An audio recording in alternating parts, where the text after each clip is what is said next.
जी बेटा, थर्ड में जो हमारे पास डिग्री है वो डेफिनेटली हमारे पास है सुपरलेटिव डिग्री। और सुपरलेटिव डिग्री के बारे में बड़े थोड़े से रूल हैं, थोड़ी सी बातें हैं जो आपको याद रखनी है, आपको समझनी है। जैसे देखें, थर्ड डिग्री के बारे में सबसे पहली चीज़ तो बेटे ये है कि थर्ड डिग्री हम तब यूज़ करते हैं जब हम दो से ज़्यादा सब्जेक्ट्स को, दो से ज़्यादा नाउन्स को या दो से ज़्यादा प्रोनाउंस को क्या कर रहे होंगे, कंपेयर कर रहे होंगे। जब तक दो की बात रहेगी तब तक कंपैरेटिव डिग्री रहेगी, और जब दो से ज्यादा की बात हो जाएगी तो फिर हम कंपैरेटिव को किस में चेंज करेंगे, सुपरलेटिव में। और जब हम बात कर रहे होंगे दो से ज्यादा की सुपरलेटिव डिग्री के साथ, तो आपने एक बात पल्ले बांध लेनी है, आपने किसी भी सूरत इसके साथ देन का वर्ड यूज नहीं करना है। आपने किसी भी सूरत देन का वर्ड यूज नहीं करना है सुपरलेटिव डिग्री के साथ, जब आप दो से ज्यादा नाउन्स को, प्रोनाउंस को, सब्जेक्ट्स को कंपेयर कर रहे होंगे। उसके बाद आपने एक और बात याद रखनी है, जो सेकंड चीज आपने याद रखनी है कि जब भी आप सुपरलेटिव डिग्री लिखेंगे तो सुपरलेटिव डिग्री से पहले आपको डेफिनेट आर्टिकल लिखना है। आप कभी भी सुपरलेटिव डिग्री को डेफिनेट आर्टिकल के बगैर नहीं लिखते, ठीक है। आप कभी भी सुपरलेटिव डिग्री को डेफिनेट आर्टिकल के बगैर नहीं लिखते। He is the best student, ठीक है, क्लास, मतलब जो भी आप आगे सेंटेंस बनाए। लेकिन जब भी आप सुपरलेटिव डिग्री लिखेंगे, सुपरलेटिव डिग्री को आप कभी भी डेफिनेट आर्टिकल के बगैर नहीं लिखते हैं, याद रखिएगा।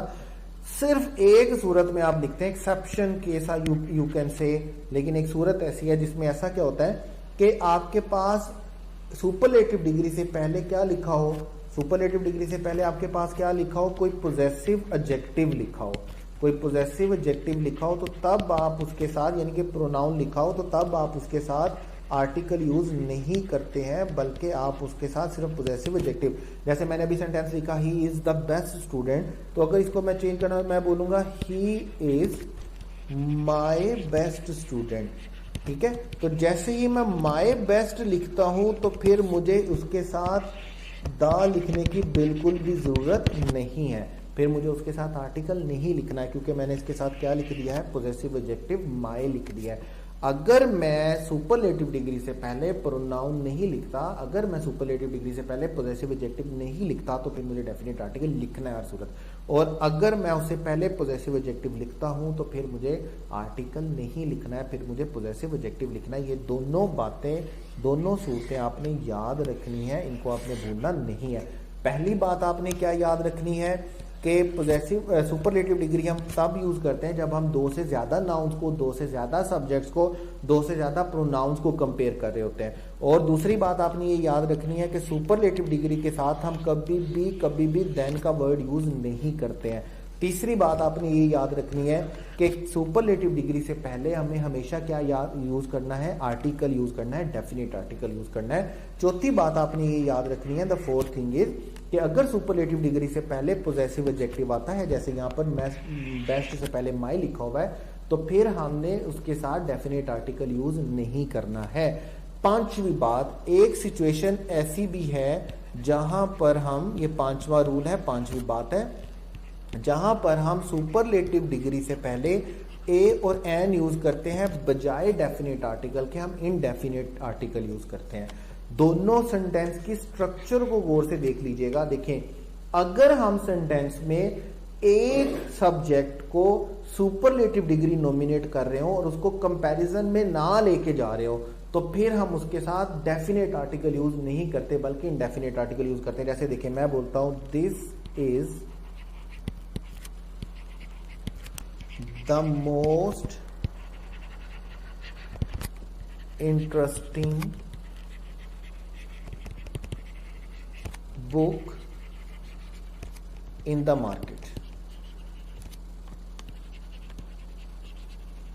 अब देखिए मैं क्या कर रहा हूं, मैं इस बुक को मार्केट में जितनी भी बुक्स हैं उनके साथ कंपेयर कर रहा हूं। डन हो गया। और कंपेयर करने के लिए मैं उसके लिए कौन सी डिग्री यूज कर रहा हूं, सुपरलेटिव डिग्री। और सुपरलेटिव डिग्री से पहले डेफिनेटली मुझे क्या लिखना है, डेफिनेट आर्टिकल लिखना है। अब इस सेंटेंस को जरा मैं मॉडिफाई कर रहा हूं। मैंने कहा हम एक सब्जेक्ट के लिए, एक नाउन के लिए, एक प्रोनाउन के लिए सुपरलेटिव डिग्री यूज करेंगे, लेकिन हम उसको कंपेयर नहीं करेंगे। लाइक देखिए, मैं बोलता हूं this is dash most interesting book. अगर मैं सेंटेंस यहां पे लाके छोड़ देता हूं, मैं इस बुक को किसी के साथ भी कंपेयर नहीं कर रहा और सुपरलेटिव डिग्री लिख रहा हूं इसको नॉमिनेट करने के लिए, मॉडिफाई करने के लिए, तो फिर मुझे डेफिनेट आर्टिकल नहीं लिखना है। फिर मुझे क्या लिखना है? This is the most interesting नहीं लिखना। फिर मुझे क्या लिखना है? This is a most interesting. याद रखिएगा, सुपरलेटिव डिग्री में अगर हम नाउन को बाकी नाउन्स के साथ कंपेयर कर रहे होंगे तो तब हम उसके साथ डेफिनेट आर्टिकल लिखते हैं। अगर हम एक नाउन को जस्ट मॉडिफाई कर रहे हैं सुपरलेटिव डिग्री के साथ और हम उसके लिए कंपैरेटिव डिग्री, हम उसके लिए सुपरलेटिव डिग्री नहीं लिखते हैं, उसको दूसरे नाउन्स प्रोनाउंस के साथ, सब्जेक्ट के साथ कंपेयर नहीं करते हैं, तो फिर बेटे हमने उसके लिए डेफिनेट आर्टिकल नहीं लिखना। फिर हमने उसके लिए क्या लिखना है? इनडेफिनेट आर्टिकल लिखना है। फिर आप ए लिखेंगे और क्या लिखेंगे? एन लिखेंगे। जो भी फर्स्ट अल्फाबेट साउंड होगा, जो भी फर्स्ट फोनेटिक साउंड होगा, उसके अकॉर्डिंगली। डन हो गया। तो सुपरलेटिव डिग्री के बारे में आपने 5 बातें याद रखनी है। पहली बात, हम 2 से ज्यादा प्रोनाउंस के लिए, 2 से ज्यादा नाउन्स के लिए, 2 से ज्यादा सब्जेक्ट्स के लिए यूज करते हैं। दूसरी बात, हम देन का वर्ड यूज नहीं करते सुपरलेटिव के लिए। तीसरी बात, हम सुपरलेटिव डिग्री कहीं पर भी लिखेंगे तो हमें उससे पहले डेफिनेट आर्टिकल लिखना है, और जब हम उसको 2 से ज्यादा के लिए क्या कर रहे होंगे? कंपेयर कर रहे होंगे। और अगर हमारे सुपरलेटिव डिग्री से पहले क्या आता है? चौथी बात में, अगर हमारे सुपरलेटिव डिग्री से पहले कोई पॉजेसिव एडजेक्टिव आएगा, माय आएगा, वी आर आएगा, ठीक है, हिज आएगा, हर आएगा, कुछ भी आएगा, तो तब आपने उससे पहले आर्टिकल नहीं लिखना है। फिर हम सिर्फ पॉजेसिव एडजेक्टिव लिखते हैं, आर्टिकल नहीं लिखते हैं। उसके बाद 5वीं बात जो आपने याद रखनी है, अगर आप सुपरलेटिव डिग्री एक सिंगल सब्जेक्ट के लिए यूज कर रहे हैं, एक सिंगल नाउन प्रोनाउन के लिए यूज कर रहे हैं और आप इसको सेंटेंस में बाकी नाउन के साथ कंपेयर नहीं कर रहे हैं, तो आपने याद रखना है, आपने उसके साथ डेफिनेट आर्टिकल यूज नहीं करना, बल्कि क्या यूज करना है? इनडेफिनेट आर्टिकल यूज करना है। ये 5 बातें आपको सुपरलेटिव डिग्री से मुताल्लिक याद रखनी है। अब देखें जरा, अब जरा अपने एडजेक्टिव को हम सम अप करते हैं। एडजेक्टिव को जब हम सम अप करेंगे, देखिए 1 बाय 1 करके हम देखेंगे कि हमने अभी तक एडजेक्टिव में पढ़ा क्या और एडजेक्टिव से हमने सीखा क्या।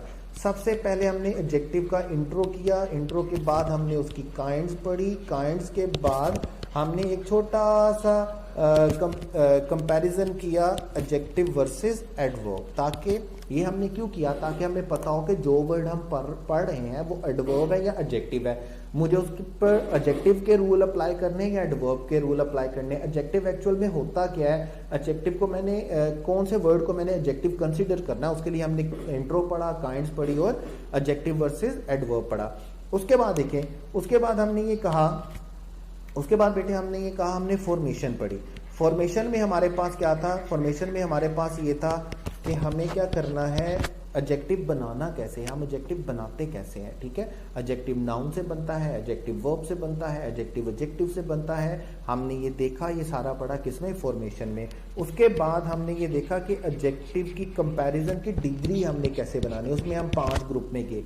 पहले हमने कहा मोनोसिलेबिक है, फिर हमने कहा one more than one syllabic है, फिर हमने कहा इरेगुलर है, फिर हमने कहा इनकम्पेरेबल है, फिर हमने कहा लैटिन एडजेक्टिव है, फिर हमने लैटिन एडजेक्टिव के रूल्स पढ़े, फिर हमने इनकम्पेरेबल के रूल्स पढ़े, फिर हमने ये देखा पॉजिटिव डिग्री कहाँ पर यूज होती है, फिर हमने देखा कंपैरेटिव डिग्री कहाँ पर यूज होती है और हम उसके साथ आर्टिकल कब यूज करते हैं, फिर हमने ये देखा सुपरलेटिव डिग्री कहाँ पर यूज होती है और हम उसके साथ आर्टिकल कब और कैसे यूज करते हैं। मतलब कि जो था कि 4th जो हमारे पास था वो था आर्टिकल। आर्टिकल में हमने ये देखना था कि कहाँ कहाँ पर कौन कौन सा आर्टिकल होता है, और ये मैंने आपको पॉजिटिव, कंपैरेटिव और सुपरलेटिव डिग्री के रूल्स के साथ ही लिखवा दिया, उनको अलहदा से नहीं लिखवाया, अलहदा से लिखेंगे जब हम आर्टिकल पढ़ेंगे इसके बाद बाकायदा तौर पर। तो आर्टिकल में बाकायदा तौर पर हम पढ़ेंगे आर्टिकल के वो रूल्स जो किससे रिलेटेड है, एडजेक्टिव से रिलेटेड है। इसमें 1-2 रूल्स हमारे हैं, वो हम टेस्ट में, क्विज में देखेंगे। जैसे नंबर के साथ हम आर्टिकल यूज करते हैं, वो अभी हमने यहाँ पर डिस्कस नहीं किया, ऑर्डिनल नंबर के साथ हम करते हैं। ठीक है, वो 2 4 5 7 बातें हैं, वो हम तब भी डिस्कस करेंगे जब हम आर्टिकल में एडजेक्टिव के रूल्स पढ़ेंगे। डन हो गया। अभी तक जितनी जरूरत थी वो मैंने आपको पॉजिटिव, कंपैरेटिव, सुपरलेटिव डिग्री के साथ बता दिए। उसके बाद देखें, उसके बाद है हमारे पास कुछ जनरल रूल्स। मैंने आपसे जब एडजेक्टिव स्टार्ट किया था तो मैंने आपसे कहा था हमारे पास जनरल रूल है। जनरल रूल्स किस तरह के होते हैं? देखें, जनरल रूल्स हैं जैसे आपके पास इनफ का वर्ड है, आपने इनफ के वर्ड को कैसे यूज करना है। उसके बाद वर्ड है वेरी और मच का, कि आपने वेरी का भी यूज करना है, मच का भी यूज करना है। उसके बाद आपके पास वर्ड है वर्थ प्लस जेरेंड का, कि जेरेंड के साथ हमने वर्थ का भी यूज करना है। ठीक हो गया। उसके बाद आपके पास वर्ड है कि मुझे कंपैरेटिव और कंपैरेटिव डिग्री का भी यूज करनी है, या मैं सुपरलेटिव और सुपरलेटिव डिग्री कैसे यूज करनी है। छोटे छोटे से रूल्स हैं जो चलते जाएंगे। देखिए, मैं शुरू से आपको एक बात बता रहा हूँ, इस बात को समझिए। देखिए, मैं आपको एक बात बताई है बिल्कुल शुरू से कि हर टीचर का एक अपना तरीकाकार होता है, हर टीचर की एक अपनी हायरार्की होती है, अपना एक सिस्टम होता है। कुछ टीचर्स क्या होते हैं, बात की बात पहले बताते हैं और पहले की बात बाद में बताते हैं। ऐसा कोई टीचर पूरी दुनिया में नहीं है जो अपनी तरफ से 100% कोशिश नहीं करता है।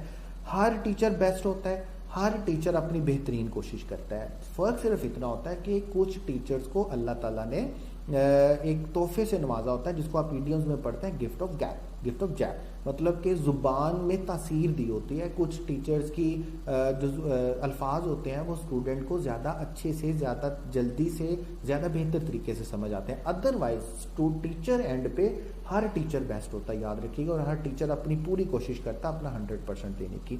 कोई टीचर भी कम या ज़्यादा नहीं होता, टीचर होता है, याद रखिएगा। टीचर में कंपैरेटिव और सुपरलेटिव डिग्री नहीं होती है और नहीं होनी चाहिए। उसके बाद याद रखें, हर टीचर का अपना तरीकाकार होता है। अब जनरल रूल के लिए मेरा जो तरीकाकार ऐसा है, मैं ये समझता हूं, मैं ये चाहता हूं कि आप पहले गलती करें और मैं उस गलती को ठीक करूं और फिर आप इन रूल्स को समझें।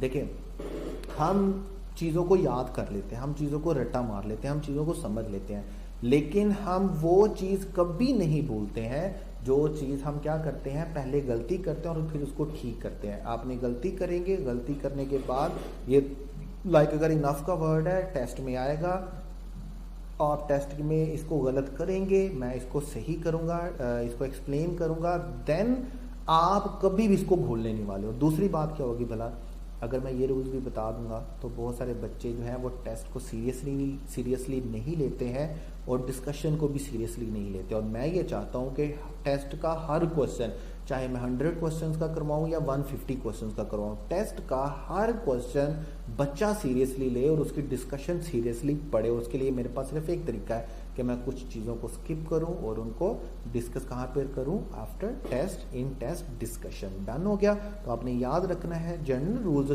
छोटी बातें 8-10 बातें हैं, वो सारी की सारी बातें हम कहाँ पर डिस्कस करने वाले हैं, एडजेक्टिव में। एडजेक्टिव का जो टेस्ट है वो थोड़ा लेंथी होने वाला है। एडजेक्टिव की जो डिस्कशन है उसमें किसी तरह का कोई कंप्रोमाइज आपने नहीं करना है। चीज़ों को अच्छे से नोट करना है, अच्छे से प्रेजेंट करना है, ताकि कल को ऐसा हो सके कि अगर आप पूरी इंग्लिश की, एमकेट इंग्लिश की अगर आप करना चाहें, रिवीजन करना चाहें, तो 1-2 घंटों में आप पूरी इंग्लिश की रिवीजन कर सकें। ऐसा ना हो कि पता चले बाद में 50,000 रूल लिख लिए, rule number 1, rule number 2 exception, rule number 1, rule number 2 exception, rule number 1 exception, rule number 3 exception. Fresh students को अभी नहीं पता है, रिपीटर स्टूडेंट इस बात को बड़े अच्छे तरीके से जानते हैं कि चीज़ों को कैसे गवर्नमेंट किया जाता है। हम चीज़ों को गवर्नमेंट नहीं होने देंगे इंशाल्लाह ताला।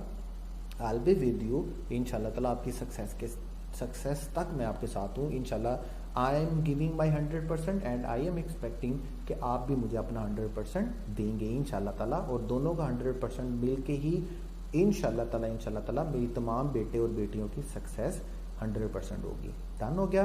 ऑब्जेक्टिव को अच्छे से समझना है, अच्छे से नोट करना है, नोट्स बनाने हैं, नोट्स सेंड ज़रूर करने हैं। अगले में इंशाल्लाह ताला जो ऑब्जेक्टिव का रिजल्ट होगा, जो ऑब्जेक्टिव आर्टिकल होंगे, तो आर्टिकल में हम बहुत सारे स्टूडेंट्स के नोट्स जो हैं, क्योंकि आर्टिकल में हमारे पास टाइम होगा थोड़ा सा, आर्टिकल थोड़ा छोटा सा टॉपिक है, कुछ रूल्स हैं जो हमने डिस्कस करने हैं, आर्टिकल में हमारे पास टाइम होगा, तो हम आर्टिकल्स में बहुत सारी बातों को क्या करेंगे, बहुत सारे स्टूडेंट्स के, बहुत सारे बेटे और बेटियों के नोट्स को हम क्या करेंगे, शामिल करेंगे इंशाल्लाह ताला। ओके बेटे, wish you all the best. अच्छे से टेस्ट करना है और अच्छे से डिस्कशन में पार्टिसिपेट करना है।